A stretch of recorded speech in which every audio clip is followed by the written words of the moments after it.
O Fluminense que estava virtualmente eliminado da C. Por isso que não dá para duvidar do Fluminense. Quando, né, você mais duvida dele, não tem chance, acabou, na terceira divisão não volta mais, acabou o Fluminense, vai torcer para outro time, não tem esses papos assim. Então o Fluminense se reinventa. Há 1% de se rebaixar, de se livrar do rebaixamento, daí o Fluminense não é rebaixado. Aí os caras ficam incomodados, como foi em 2024, só tem 6 pontos, vai cair, e não cai. O Fluminense ele se reinventa, ele é uma fênix. Estavam dando o Fluminense como eliminado da semifinal do Campeonato Carioca, mas a coisa está bem favorável. Eu posso até apostar é porque eu não sou de apostar, que se o Fluminense ganhar do Nova Iguaçu no final de semana e ganhar do Bangu na última rodada, o Bangu que é o Lanterna, Nova Iguaçu é um confronto até direto. Então por isso que é muito importante ganhar do Nova Iguaçu. A gente ganhando esses dois próximos jogos, os dois últimos, a chance do Fluminense ir para uma semifinal é muito grande. Sabia? Bem legal. O Sampaio Corrêa empatou com o Vasco não vem bem. Foi 0-0 o jogo e a tabela e a pontuação, o Fluminense está muito próximo ali do G4. Quem está na quarta colocação nesse momento é o Sampaio Corrêa. Então vamos lá. Antes de entrar no Campeonato Carioca, vamos falar do Samuel. Samuel voltou a treinar normalmente na manhã. O treino começou às 9 horas, ele participou de todas as atividades. Aí é um ponto de interrogação, um questionamento que está passando na cabeça do Mano Menezes. O Guga foi bem no jogo contra o Vasco, que foi um clássico, e também bem no jogo contra o Flamengo. Eu manteria o Guga. Não sei, o Samuel era o titular antes de se machucar. Então é natural que ele volte à lateral direita. O preferência, o treinador tem essas preferências. Eu prefiro mais o Samuel do que o Guga. Mas no momento, quem está melhor, quem fez bons jogos foi o Guga. O Samuel está vindo numa sequência não muito agradável ali na lateral direita. O Guga marca melhor, o Guga é mais rápido, é mais jovem, se apresenta mais para o jogo, na minha opinião. Não que o Guga seja o Carlos Alberto Torres da lateral direita. Ganso, preocupação. Ganso que tem uma miocardite, ele vai fazer um exame. O exame dele ia ficar em repouso durante 2 semanas. Os médicos acharam melhor dar mais uma semana de descanso para ele, para fazer um exame mais apurado. Então vamos lá. Novo exame do Ganso foi marcado para o dia 26 desse mês. O problema é que a janela fecha no dia 28, 2 dias depois. O Ganso vai fazer um exame no dia 26 e 2 dias depois fecha a janela de transferência. E no momento, o Fluminense está à procura de um volante, que é o Otávio. Está negociando com o Otávio, volante do Atlético Mineiro, passagem pelo Bordeaux, começou lá no Atlético Paranaense, está jogando no Galo. O Fluminense está negociando com esse volante. O centroavante é um grande mistério. Ninguém sabe se vem do futebol sul-americano, se é aqui do Brasil. O Fluminense tem uma reserva, estava destinada à contratação do Rony, tinha oferecido 50 milhões ao Palmeiras. Então, dinheiro para trazer um centroavante decente, o Fluminense tem. Mas até agora a gente não sabe que centroavante é esse. Tem uma especulação, foi oferecido fulano, foi oferecido ciclano, mas ninguém sabe. Está guardado ali as 7 chaves no nome do centroavante. Nesse momento, que eu acho que é um erro de planejamento, o Fluminense só está em busca de um volante, que é o Otávio, e de um centroavante que ninguém sabe quem é. Acho que o Fluminense deveria estar à procura e negociando com camisa 10, porque é muito junto. Dia 26 ele faz um exame para saber se o negócio regrediu, se não tem problema nenhum, se ele está zerado, se ele pode treinar. E ele, no mínimo, pela idade do Ganso, pelo que aconteceu, se a gente aprendeu com o que aconteceu em 2024, com uma pré-temporada interrompida por causa da Recopa, a necessidade de ganhar da LDU no Maracanã, por causa do histórico, aí o Fernando Diniz ele acelerou o retorno dos titulares. O Ganso, ele teve a pré-temporada dele interrompida. Ele vai fazer o exame no dia 26, se Deus quiser, não vai ter nada, ele vai poder voltar a treinar, no mínimo aí uns 15 dias ou quase um mês para ele voltar a fazer a sua pré-temporada e se recondicionar fisicamente para poder ajudar em campo. Porque ter o Ganso nas condições que ele estava no ano passado e o elenco profissional, por causa de uma pré-temporada mal feita, não interessa a ninguém.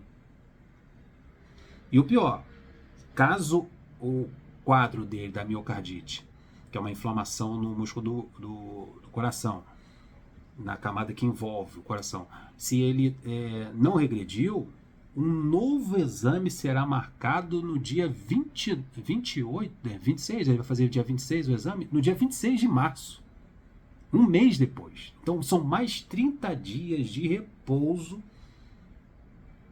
para o Ganso, para ele voltar aos treinamentos, fazer uma pré-temporada e se recondicionar fisicamente. Então, amigo, o melhor cenário possível é dia 26 ele fazer o exame, dia 26 desse mês, tá zerado e voltar aos treinamentos. Mesmo assim, a gente vai ter um prejuízo de ficar esperando ele no mínimo uns 15 dias se recondicionar fisicamente. E as coisas não param.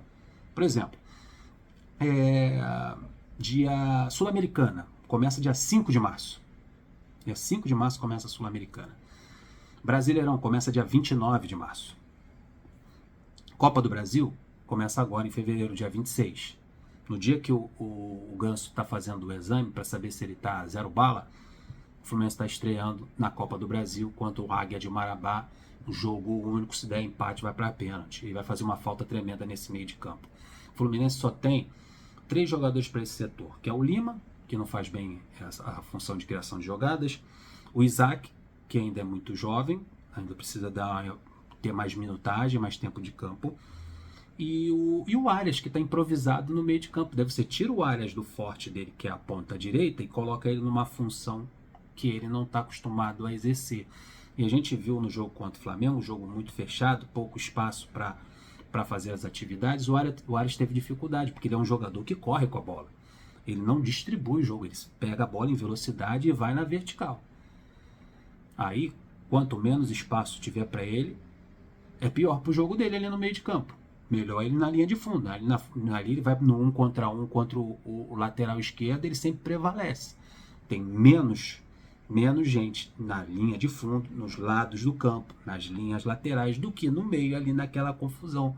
Aí o futebol do Arias tende a ter um declínio, porque tem menos espaço. É parado com falta, é anulado, o Pulgar batendo no Arias como se não tivesse amanhã, outro jogador, revezamento de falta. Então não é o ideal. O ideal é ter o Ganso, que às vezes o Ganso nem participa do lance, às vezes ele abre a perna, a bola passa por ele encontra outro jogador, ele dá um toque, ou no máximo 2, ele encontra um cara no ataque. Então são datas apertadas. Sul-Americana começa dia 5 de março, Brasileirão no dia 29 de março. Então, cara, você tem um jogador que vai fazer um exame no dia 26 do mês de fevereiro, torcer para que não tenha, o quadro não permaneça como está.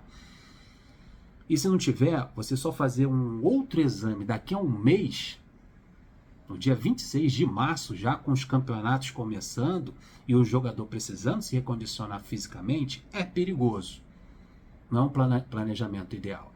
Eu acho que o Fluminense deveria se resguardar, se antecipar ao problema e já ir à procura de um camisa 10.